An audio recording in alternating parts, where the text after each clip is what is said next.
पेपरला एक बातमी आली होती, ती कटिंग मागवली मी आणि त्याच्यामध्ये असं आम्हाला निदर्शन आलं का एक मुलगी या परीक्षेला बसण्यापासून राहिली असते ती, कारण एक फोटो मला तिच्या आणि तिच्याबरोबर घरचा कोणी नव्हता, तिच्याकडे कुठलेही पैसे नव्हते.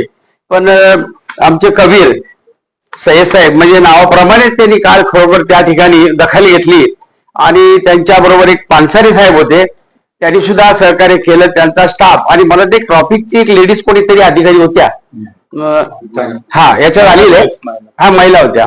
तर बघा ना, एवढ्या त्यांनी खूप फास्ट मध्ये तिला म्हणजे पाठवलं, त्यांच्या गाडीत फोटो काढून आणला आणि आतमध्ये प्रवेश मिळवला आणि ती परीक्षा देऊ शकली. नाहीतर तिचं वर्ष फुकट गेलं असतं.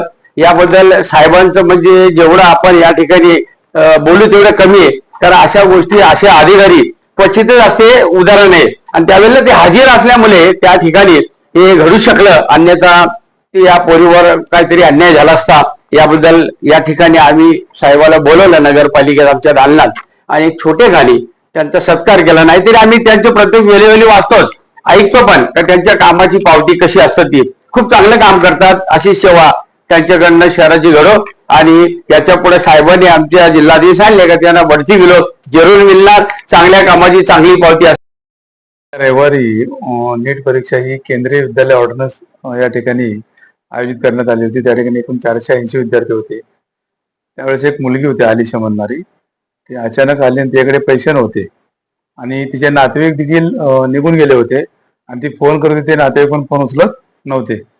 तिच्याकडं म्हणजे 100 म्हणजे काही फोटो काढण्या इतकं पण पैसे नव्हते, रडत होती. त्यावेळेस मी आणि आमचे एक APF आन्सरे आहेत, त्याजवळ गेलो आणि त्यांना विचारलं असतं. ती म्हणली की पैसे नाही, त्यामुळे फोटो पण नाहीत आणि मला ऍडमिशन मिळणार नाही. त्यामुळे आम्ही लगेच 200 रुपये दिले, सरकारी गाडीत बसवलं, एक महिला पोलीस संबंधाला दिलं आणि अर्ध्या पाऊण तासाने ती फोटो काढून आली आणि तिला ऍडमिशन देण्यात आलं आणि ती परीक्षा देऊ शकली त्यावेळी.